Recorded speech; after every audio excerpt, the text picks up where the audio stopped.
Don McLean, it's great to see you. How are you doing today? I'm doing well. And yourself? Very well, thank you. Good. A pleasure today. You seem like you're doing well. Thank you very much. Good.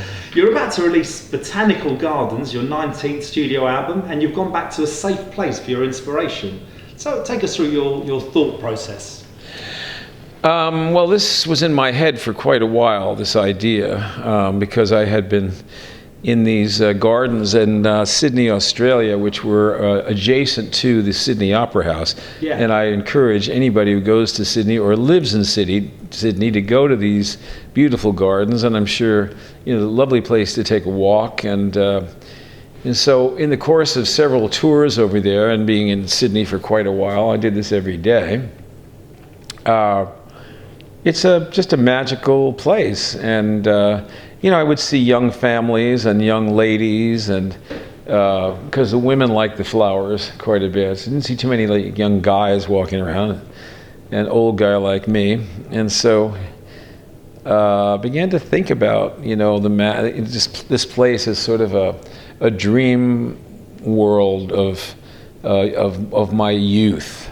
Yeah. And being young again, and having my life in front of me, and all that, and so the idea came to me, just to write this song, call it Botanical Gardens, and then after I did, I realized it was kind of like heaven or some sort of an out-of-body experience, where you're being called back at the end to the ugly, cruel city, and do I want to go back or do I want to stay here, And so that idea happened, and then we made a track.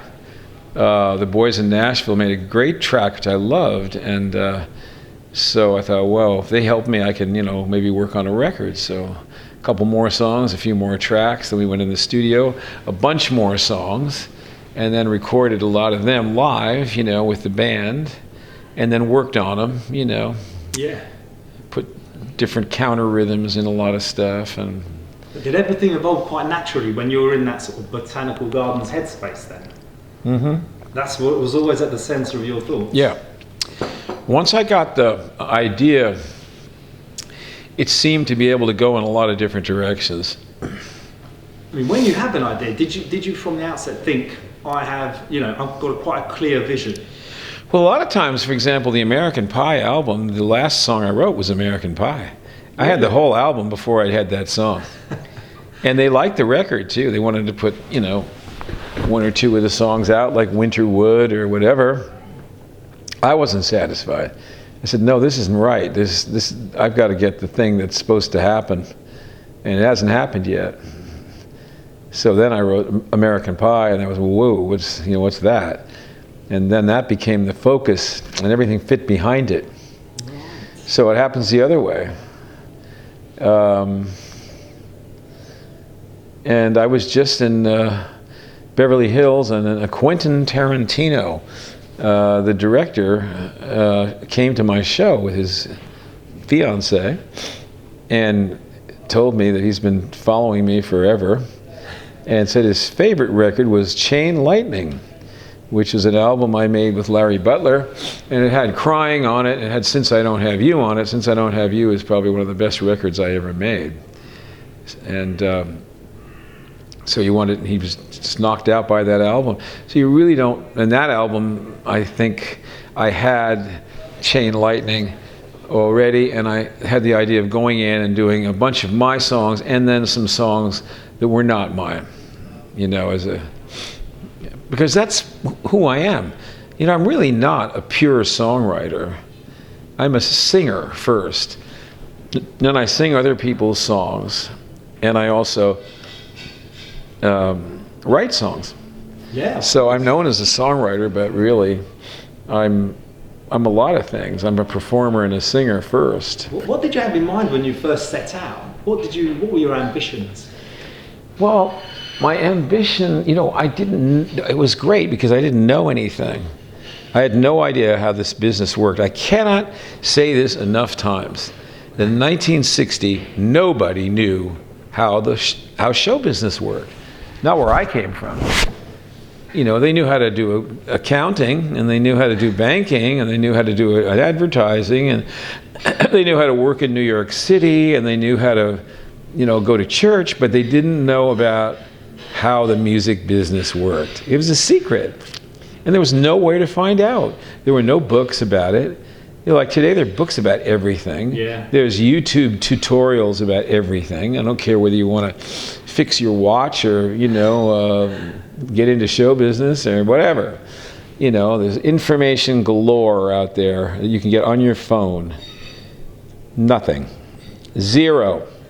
And if I had a group that I liked or an artist that I liked, I'd have to dig around. I would have to go into the microfilm in the New York Public Library, which I did, to try to dig up articles and learn more about particular artists, specifically Buddy Holly, who I was very interested in 1960 and 61. I would go into New York to the public library and get microfilm in order to find out a few more tidbits of information about what happened to him, because I was interested in it. I mean, you couldn't find out a damn thing. And so I, in 1960, called up the member of a group called the Weavers, who had been blacklisted in 1952. And they were they are the greatest folk song singing group that ever lived. They had more hits than any other group ever. Their repertoire is the definition of every song that you ever heard of during that time period, from the Midnight Special, the Rock Island Line, Irene Goodnight, the Lion, Whim Away, the Lion Sleeps Tonight, Guantanamera, If I Had a Hammer, on and on and on and on and on. We're a machine, and they were shut down by the blacklist overnight. And so I was in love with them, and I got to know all of them. But I called them on the phone when I was 15 years old. And the next minute I knew, I made a tape. And the tape found its way to them. And then the next thing I knew, in 1963, I was in their offices down in New York, and the manager wanted to work with me. And then I was signed to an agency. And then I was on the road and playing coffee houses and stuff in 1964. I was finding my way in. Yeah. And I was working on various things. For example, I had a person in the office who would go and work with me, and I would perform somewhere, you know, in Greenwich Village, at a little nightclub, let's say, and he would say, okay, now you did pretty well, but you know, you should have opened with this song, and you should have closed with that song, and you know, you should have built it better, and this and that. And so I was learning the actual mechanics of being a stage performer, as were people like Richard Pryor and Dick Cavett, who was a stand-up comedian, and a whole lot of others in the early 60s who had not made it yet, who were in the nightclub circuit in New York City, and you'd find them there working on their act. Everybody was working on their act. On-the-job training. And yeah, it was. But you know, it was amazing. And then all this stuff came from there. Dylan was around in 1962, just came to town, playing Gertie's Folk City, working on his act. So here I was. You know, I put myself in my own movie, basically. Yeah, I mean, if you had to say, if you had a lucky break along the way that really sort of changed things, what would you sort of cite? Well, the lucky break was being smart enough to pick the phone up when I was 15. If I hadn't done that, I'd still be back in New Rochelle. I never would have figured out how to get in there. Or I'd have been with some idiot, you know, who wouldn't have helped me. I wasted my time and nothing would have ever happened. You know, I crossed over. I got above the glass ceiling. There was no guarantee that I wasn't going to be a huge failure and be a loser. Spent my whole life, you know, working a dead-end job somewhere, you know, even though I quit school, I didn't have a college degree. But then I went back to school and got a degree, and then went back into music again in 1968. And that's when I actually started my drive toward becoming successful, and was fortunate that that happened. So what age did you have to sort of really see your musical ambition sort of come to fruition, as it were? Or the dream come to fruition? Well,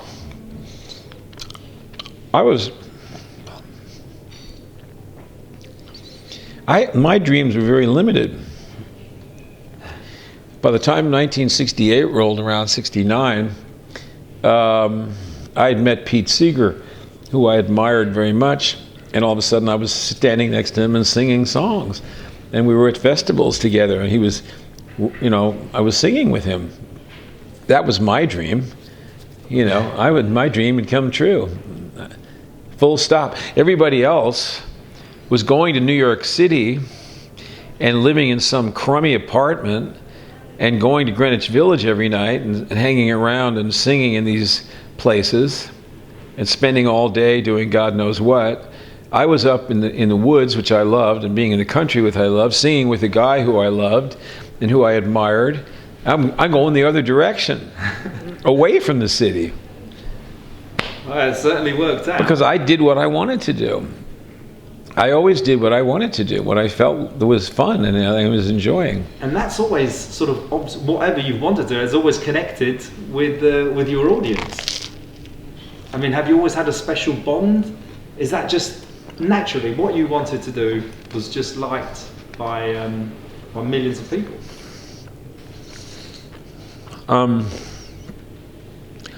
The one thing I can tell you is that